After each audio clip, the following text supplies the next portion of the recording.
Halo, kita ketemu dalam seri kuliah fisika dasar yang dalam hal ini pada minggu ini kita akan belajar terkait daripada induksi elektromagnetik. Nah, setelah mempelajari daripada bab ini, mahasiswa diharapkan untuk mampu menghitung GGL induksi dan arah arus induksi menggunakan hukum Faraday dan juga hukum Lenz. Pada minggu-minggu sebelumnya, kita sudah belajar mengenai hukum Biot-Savart dan hukum Ampere. Gitu. Hukum Biot-Savart dan hukum Ampere. Di mana hukum Biot-Savart dan hukum Ampere ini digunakan untuk menentukan kemagnetan yang dipengaruhi oleh kelistrikan. Jadi, bagaimana kita menentukan medan magnet karena yang dipengaruhi oleh arus listrik. Berarti dalam artian arus listrik, medan magnet itu bisa dihasilkan oleh arus listrik. Nah, sekarang pada induksi elektromagnetik ini, kita diajarkan atau diajak untuk mengetahui gitu ya, bagaimana arus listrik ini dipengaruhi atau bagaimana arus listrik ini dihasilkan oleh medan magnet. Ini yang akan kita pelajari pada induksi elektromagnetik gitu ya. Jadi dalam artian bagaimana arus listrik dihasilkan oleh medan magnet.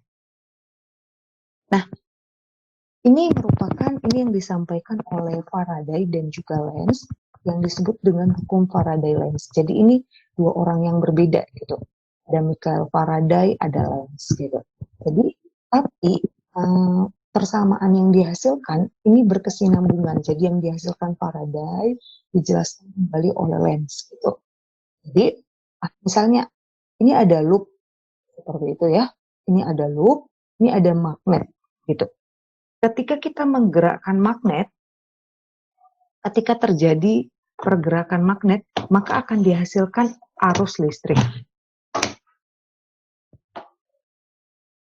Nah, ketika arus listrik dihasilkan, ini disebut dengan arus induksi, gitu ya.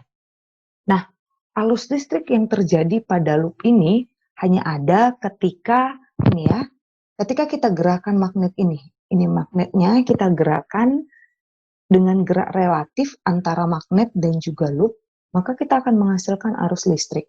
Semakin cepat gitu ya gerakan magnetnya, maka arus yang dihasilkan juga semakin besar gitu. Nah, arus yang dihasilkan inilah nantinya disebut dengan arus induksi. Disebut dengan arus induksi. Sementara gitu ya, usaha yang dibutuhkan itu disebut dengan usaha yang dibutuhkan untuk menghasilkan arus listrik ini itu disebut dengan GGL induksi. Atau simbolnya biasanya seperti ini. Nah, dari eksperimen Faraday ini menyatakan bahwa perubahan fluks magnetik itu akan menghasilkan GGL induksi. Jadi GGL induksi ini kita hasilkan dari perubahan fluks magnetik dengan persamaan yang seperti ini. Gitu. Sekarang berarti sudah didapatkan bahwa arus kelistrikan itu bisa kita hasilkan dari perubahan magnetik. Gitu. Nah, perubahan fluks magnet. Gitu. Sekarang yang perlu kita ketahui, fluks magnet ini apa? Ya, apa sih fluks magnet ini? Tuh. Karena yang berubah yaitu fluks magnetnya. Nah, fluks magnet itu merupakan banyaknya garis yang menembus permukaan. Jadi misalnya seperti ini. Ini sebuah permukaan, ya. Sebuah permukaan. Jadi saya berikan sebuah medan magnet yang menembusnya misalnya B, gitu ya, vektornya ke arah atas. Nah, untuk menentukan fluks magnetiknya atau banyaknya garis yang mampu menembus permukaan, itu kita menggunakan persamaan integral daripada B dot dA. Nah, integral daripada B dot dA ini merupakan berarti panjang vektor B dengan panjang vektor A, dA, cos Ini dot ya, dot. Gitu. Berarti cos theta. Nah, cos theta di sini ini merupakan, nah ini saya tulis lagi, theta sudut antara vektor B dan vektor A. Gitu ya. Nah, bisa kita lihat di sini, vektor luas permukaannya itu ke arah mana gitu. Nah, ini permukaannya. Vektor A itu merupakan vektor yang tegak lurus terhadap permukaan. Jadi permukaannya itu misalnya ini ya permukaannya gitu ya. Nah, vektor A itu merupakan vektor yang tegak lurus terhadap permukaan. Berarti tegak lurus permukaan yang ini ya. Jadi dia membentuk siku-siku. Ini berarti vektor A. Nah, di mana dalam hal ini bisa kita lihat bahwa A, vektor A itu sejajar dengan vektor B. Berarti kalau sejajar, tetanya itu sama dengan 0. Gitu ya. Nah, dari sini bisa kita lanjutkan lagi. Berarti ini langsung saja vektor B, gitu ya, dikali DA, gitu. Berarti cos theta itu sama dengan 1. Nah, oh maaf, ini ada integral ya. Nah, ini ada integral. Berarti ini bisa kita sederhanakan kembali, berarti B integral daripada DA. Nah, ini sama dengan B integral daripada DA, ini sama dengan B dikali. Jadi flux magnetik itu bisa saja kita sederhanakan menjadi B dikali A. Namun ini ada syaratnya gitu ya. Ketika kita temukan bahwa sudut antara A dengan B, vektor A dengan vektor B yang dalam artian medan magnetnya, arah medan magnetnya itu ke arah mana, apakah itu sejajar dengan vektor permukaannya. Kalau sejajar, langsung saja kita gunakan yang ini. Namun kalau tidak sejajar, berarti kita harus gunakan cos theta-nya. Misalnya gambarnya seperti ini. Gitu. Arah vektor B-nya itu yang ini. Yang ini ya, arah vektor B-nya. Berarti kalau vektor I itu tegak lurus daripada permukaannya ini seperti ini, gitu. Berarti tegak lurus terhadap permukaan yang ini ya.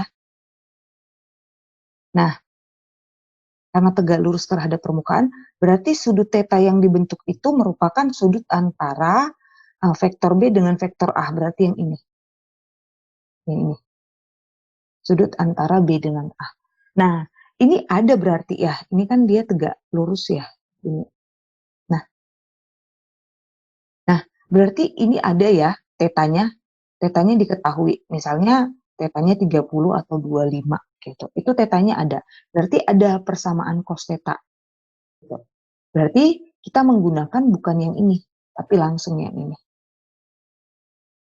Ini yang sederhananya.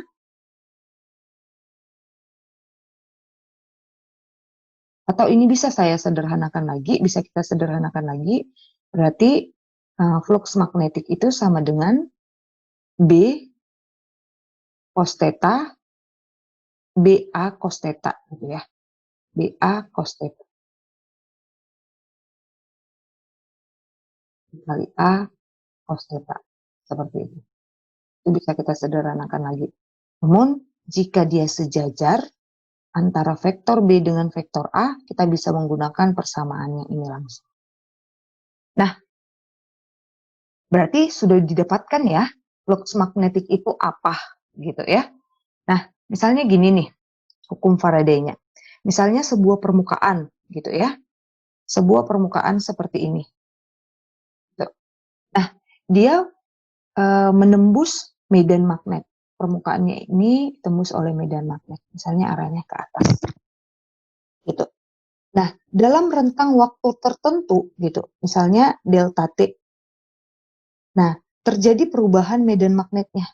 Nah, medan magnet yang berubah ini kita buat dengan garisnya yang semakin panjang. Nah, ada perbedaan di sini ya, delta B yang terjadi. Nah, ini tadi kan persamaannya gini ya, perubahan daripada flux magnetik itu berarti perubahan B dot dA. Gitu ya, integral dari B dot dA. Berarti ada dua kemungkinan yang terjadi. Bisa jadi B-nya yang berubah atau bisa jadi A-nya yang berubah gitu ya. Dalam dalam kurun waktu tertentu. Nah, di sini ini misalnya delta B-nya yang berubah. Bisa jadi ketika kita sepanjang atau selang waktu tertentu yang berubah itu ternyata luas permukaannya. Misalnya luas permukaannya yang semakin besar atau luas permukaannya yang semakin kecil. Nah, ini yang berubah gitu. Jadi ada bisa dua kemungkinan yang terjadi. Bisa jadi medan magnetnya yang berubah, delta B, atau perubahan permukaannya yang berubah gitu, luas permukaannya yang berubah. Jadi tidak hanya satu gitu ya. Nah, ini masih hukum Faraday. Nah, sekarang yang mau kita ketahui itu apa sih makna tanda negatifnya ini gitu. Apa arti tanda negatifnya itu gitu ya. Nah, tanda negatif ini gitu ya. Ini menyatakan bahwa arus induksi itu menghasilkan medan magnet yang melawan arah perubahan flux gitu. Jadi di mana jika arus listrik itu perubahan flux menghasilkan arus induksi gitu ya. Nah, di mana arus induksinya itu berlawanan arah dengan perubahan flux magnetik. Jadi dia nggak searah dengan flux magnetiknya. Misalnya seperti ini. Kita menggunakan kaidah tangan kanan gitu ya. Nah, ini arah magnetnya gitu. Menuju ke arah, ini saya sebut dengan kanan ya. Menuju ke arah kanan, ini saya sebut dengan kiri.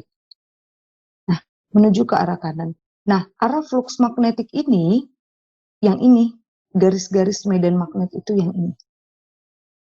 Nah, garis-garis medan magnet ini kan searah dengan arah jarum jam ya.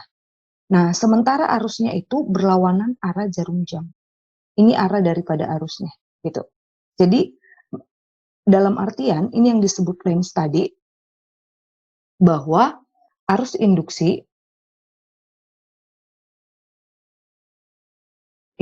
yaitu I yang di sini ya, berarti yang I yang ini. Arus induksi itu berlawanan arah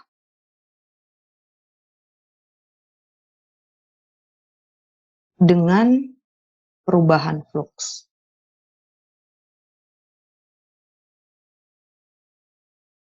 Jadi karena fluxnya ini ke arah sini, ke arah kiri, searah dengan medan magnet gitu ya. Berarti arah arus induksinya ini berlawanan dengan arah jarum jam. Seperti itu. Oke, kita akan lanjutkan pada video selanjutnya. Terima kasih.